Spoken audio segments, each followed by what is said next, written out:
If you were a king cobra, what will your life be like? You are now officially a king cobra hatchling. Total length 38 centimeters. It's a poisonous snake. Your mom took a quick glance at the writhing lot. I decided to end this motherhood thing. She slipped into the jungle, leaving you and your brothers and sisters to fend for yourselves. You crawled away from the nest. I forgot to mention it. Your siblings are as toxic as you are. They won't hesitate to. I think of you as my first meal. What a wonderful family. Now you're alone? Set out to explore this dense forest somewhere in Southeast Asia, and other snakes that prefer to operate under the cover of darkness are different. You're a day hunter. The warmth of the sun energizes you, getting ready for the first adventure. Under normal circumstances, you don't look like a normal snake. Only when you sense danger or are ready to attack. That's how you spread your ribs. A stone dragonet crawled by in a hurry. You were still for a moment, sharp eyes on the target, and then, with lightning speed, I jumped on him. Tiny fangs dug into his flesh. From birth, your venom is enough to put down your prey. We've got our first meal. At this stage of your life, food is usually about the size of this lizard. Just right for a little snake like you. Suddenly you notice a giant lizard coming towards you. Are you running away? Wait a minute, he hasn't found you yet. Thanks to your striped skin, so you can blend in perfectly with your surroundings. There's a creek up ahead. This is the perfect escape route for you. You slipped into the water without a sound, wandering with grace. Unlike your snake relatives, you're a good swimmer, able to swim across kilometers of open water if necessary. In the early years, you'll be too busy dodging adult king cobras, avoiding birds that have snakes for dinner. Avoid the lizards at all costs. A few weeks after birth, strange things happen. Your eyes and scales turn a murky blue. Skin is itchy and tight. You're growing up too fast. The clothes don't fit anymore. You found a rough branch. Start rubbing on it. The old skin hangs on the bark of the tree. You're starting to crawl out of your old skin. A few hours later, you got out, leaving a perfectly translucent old self behind him. Now your colors are brighter. Your senses are sharper too. I've grown up a little bit. In one's childhood, you molt like this every couple weeks. This is how king cobras grow. You're no ordinary snake. You come from a royal bloodline with 45 million years of family heritage. Countless generations of your grandparents. It was once just prehistoric Asia, a member of the common pit viper family. At that point, the only thing they had left was venom. But other animals have venom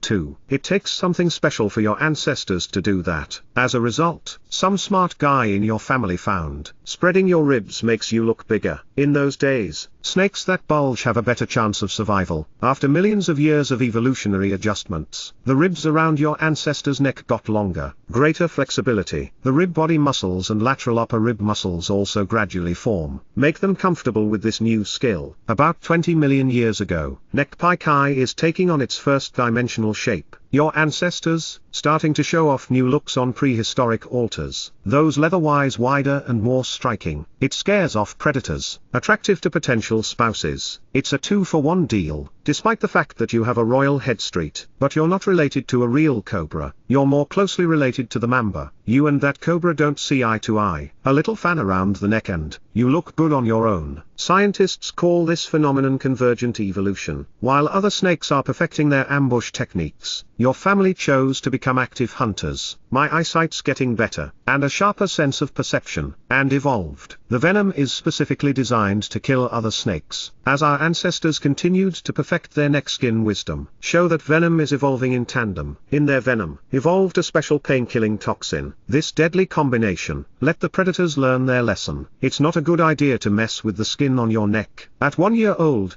you've grown to about 1.8 meters. Officially a juvenile king cobra. Now 90% of your food is snakes. You're no ordinary predator. You're a great detective in scales. While other snakes lazily wait to ambush their prey, and you're tracking it, pursue and capture a target. Those special chemoreceptors on your tongue helps you track chemical traces left by your prey. You're starting to move away from the areas where you were active when you were a child. Explore the bigger picture. You learned to lift the front 1/3 of your body, peeping from above the tall grass. That's when you felt something was wrong. It's like someone's watching you. You found a juvenile king cobra. He looks hungry. De facto, this snake has been following you since yesterday. The king cobra's excellent sense of smell and chemical detection capabilities. It tracked it down, when you were in the vicinity of its territory yesterday, odor particles left behind. You're all good trackers. Fight with a master. They're all cherished. This is no ordinary fight. This battle will determine, tonight you're having a snake dinner, or is it just food on someone else's plate? You're circling each other, spreading the skin folds of the neck. Then he attacked. You ducked and bit his tail back. Instantaneous injection of a large amount of venom. Then back off. He started running away from you and waited. Wait a little longer. The venom's working. Paralyze his body. The nervous system is failing. Your venom, it's specifically designed for the nervous system of other snakes, especially deadly to reptiles. No kidding. The dose of venom you injected, enough to kill 20 to 40 adults. It's not working. It's time to get a taste of this cheeky fellow. Your life just goes on, tracking and chasing all kinds of snakes in the jungle. A thrilling match with eagles and tigers, fighting to the death with other king cobras. By the age of 6, you've grown to about 5.5 meters long. Officially the world's longest venomous snake. You molt every few months. Every molt is a new life. Opportunity to repair physical damage, replace worn scales, and get rid of parasites. But the peeling process, it'll make you vulnerable for a day or two. Loose eye mask. Blur. You'll find a safe place to hide, avoiding predators. Now you're becoming territorial. You found a favorite place in the jungle. You declare this area your own. Any uninvited guests that come in, it's all going to be your next meal. Until one day, you're sensing an unusual feeling. Mating instincts are awakened. You must find a female snake. You need to get past the scent trail left by the female. Find out where it is. You found it. A stunning female snake around 4 meters long. He's lounging in the bushes. You approach cautiously. The ribs of your neck, peasy,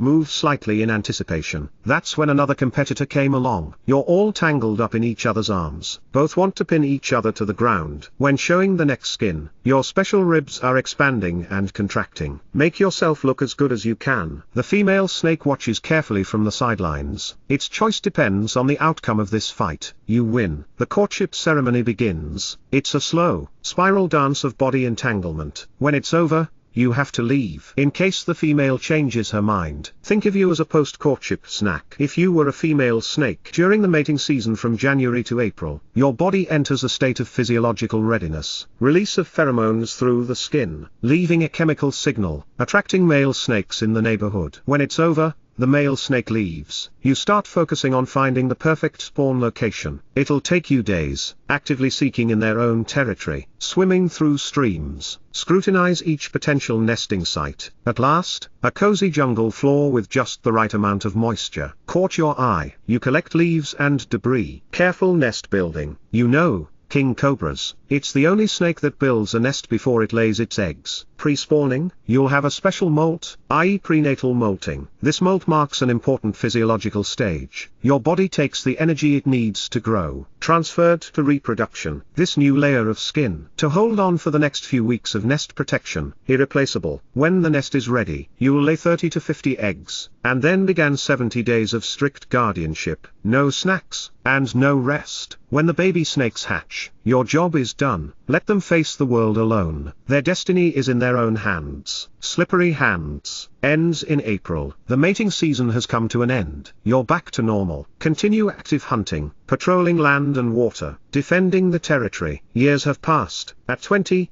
your skin isn't as renewed as it used to be. Now it's long and incomplete. Sometimes bits of old leather cling stubbornly to the body, refuse to come off. Between molts, your scales have grown dull. Even if the molt is complete, it won't bring back that youthful glow. There's another cobra approaching your territory. Ordinarily, you will unfold the skin of the neck, give the strongest warning possible. But this time it doesn't feel the same. You're not as responsive as you used to be. Even the venom secreted by the poisonous alkali, not as much as it used to be. You're trying to pick yourself up and fight, mobilizing what's left of his strength. The battle has begun. You attacked. He dodged it. And then, unsurprisingly, you've been bitten. The venom rushes through your veins like lightning. Here comes the pain. You know it's over. Just as your world is fading to black, he began to enjoy his meal.